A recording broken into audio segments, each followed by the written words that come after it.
ಮಸಾಲೆ ದೋಸೆ ಮಾಡುವಾಗ ಸ್ವಲ್ಪ ಕಡಲೆಬೇಳೆ ಅಥವಾ ತೊಗರಿಬೇಳೆ ಹಿಟ್ಟು ಸೇರಿಸಿ ರುಬ್ಬುವುದರಿಂದ ದೋಸೆಯ ಬಣ್ಣ ಚೆನ್ನಾಗಿರುತ್ತದೆ.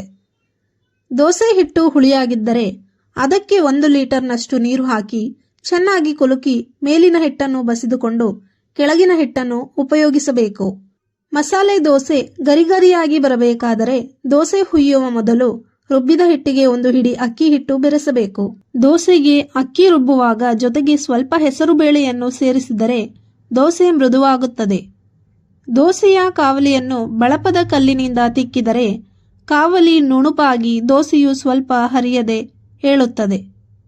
ಗೋಧಿ ಹಿಟ್ಟು ಅಥವಾ ಮೈದಾ ಹಿಟ್ಟಿನ ಜೊತೆಗೆ ಸ್ವಲ್ಪವೇ ಸ್ವಲ್ಪ ಅಕ್ಕಿ ಹಿಟ್ಟನ್ನು ಬೆರೆಸಿ ತುಂಬಾ ಗಟ್ಟಿಯಾಗಿ ಕಲಸಿ ಪೂರಿ ಮಾಡಿದರೆ ಅವು ದಪ್ಪವಾಗಿ ಹುಬ್ಬಿ ಗರಿಗರಿಯಾಗುತ್ತವೆ.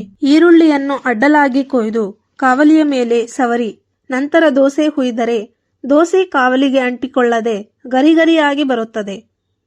ಪೂರಿ ಮೃದುವಾಗಬೇಕಾದರೆ ಮತ್ತು ಹೆಚ್ಚು ರುಚಿ ಇರಬೇಕಾದರೆ ಮೈದಾ ಹಿಟ್ಟಿನ ಜೊತೆಗೆ ಮೊಸರನ್ನು ಕೂಡಿಸಿ ಕಲಸಬೇಕು. ಪೂರಿಯ ಹಿಟ್ಟನ್ನು ಕಲಸುವಾಗ ಅದಕ್ಕೆ ಸ್ವಲ್ಪ ಕಾಯಿಸಿದ ಎಣ್ಣೆಯನ್ನು ಹಾಕಿ ಕಲಸಿದರೆ ಪೂರಿ ಹೆಚ್ಚು ಗರಿಗರಿಯಾಗಿ ಇರುವುದರ ಜೊತೆಗೆ ರುಚಿಯೂ ಹೆಚ್ಚುತ್ತದೆ. ಚಪಾತಿ ಹಿಟ್ಟು ಕಲಸುವಾಗ ನೀರಿನ ಜೊತೆ ಹಾಲು ಸೇರಿಸಿದರೆ ಚಪಾತಿಗಳು ಮೃದುವಾಗಿ ಮತ್ತು ಪುಷ್ಟಿಯಾಗಿ ಆಗುತ್ತವೆ.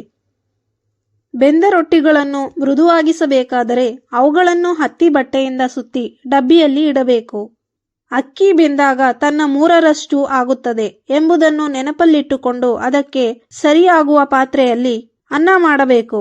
ಅನ್ನ ಮಾಡುವಾಗ ಪಾತ್ರೆಯ ಒಳಗಿನ ಅಂಚಿನಿಂದ 3-4 ಅಂಗುಲ ಜಿಡ್ಡು ಸವರಿದರೆ ಅನ್ನ ಉಕ್ಕುವುದಿಲ್ಲ.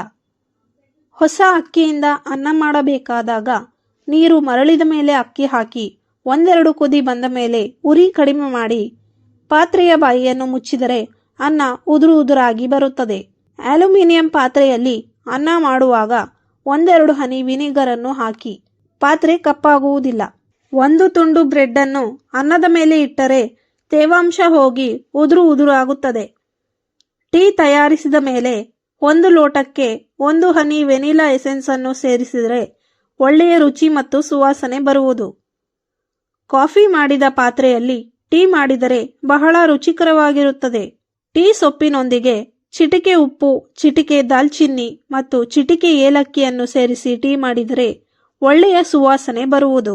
ಪ್ರೆಷರ್ ಕುಕ್ಕರ್ನಲ್ಲಿ ಇಡ್ಲಿಗಳನ್ನು ಬೇಯಿಸುವಾಗ 1 ಬಟ್ಟಲನ್ನು ಬೋರಲು ಹಾಕುವುದರಿಂದ ಇಡ್ಲಿಗಳು ಮೆತ್ತಗೆ ಹಾಗೂ ಇಡ್ಲಿ ಪಾತ್ರೆಯಲ್ಲಿ ಮಾಡಿದಂತೆಯೇ ಹುಬ್ಬುತ್ತದೆ. 1 ಪಾತ್ರೆಯಲ್ಲಿ ತಣ್ಣೀರು ಮತ್ತು ಟೀ ಸೊಪ್ಪು ಹಾಕಿ ಮುಚ್ಚಿ ಬಿಸಿಲಿನಲ್ಲಿ ಹಲವಾರು ಗಂಟೆಗಳ ಕಾಲ ಇಟ್ಟರೆ ಸೊಗಸಾದ ಟೀ ತಯಾರಾಗುತ್ತದೆ. ಇಡ್ಲಿಯನ್ನು ಅಡ್ಡವಾಗಿ ಕೊಯ್ದು ಮಧ್ಯದಲ್ಲಿ ಪಲ್ಯ, ಚಟ್ನಿ ಪುಡಿ, ಚಟ್ನಿ ಹಾಗೂ ಬೆಣ್ಣೆಗಳನ್ನು ಇಟ್ಟು ಸ್ಯಾಂಡ್ವಿಚ್ ತರಹ ಮಾಡಿ ಉಪಯೋಗಿಸಬಹುದು. ದೋಸೆ ಮಾಡುವಾಗ ಉದ್ದಿನಬೇಳೆ ಬದಲಾಗಿ ಕಡಲೆಪುರಿಯನ್ನು ಬಳಸಬಹುದು. ದೋಸೆ ಹಂಚಿಗೆ ಕಚ್ಚಿಕೊಳ್ಳುತ್ತಿದ್ದರೆ ವ್ಯಾಕ್ಸ್ ಪೇಪರ್ನಿಂದ ಉಜ್ಜಬೇಕು. ಸ್ನೇಹಿತರೆ, ಈ ಮಾಹಿತಿ ನಿಮಗೆ ಇಷ್ಟವಾಗಿದ್ದಲ್ಲಿ ತಪ್ಪದೆ ಲೈಕ್ ಮಾಡಿ, ಶೇರ್ ಮಾಡಿ ಹಾಗೂ ನಮ್ಮ ಯೂಟ್ಯೂಬ್ ಚಾನಲ್ ಅನ್ನು ಸಬ್ಸ್ಕ್ರೈಬ್ ಮಾಡಿ. ಕೊನೆವರೆಗೂ ಕೇಳಿದ್ದಕ್ಕಾಗಿ ಧನ್ಯವಾದಗಳು.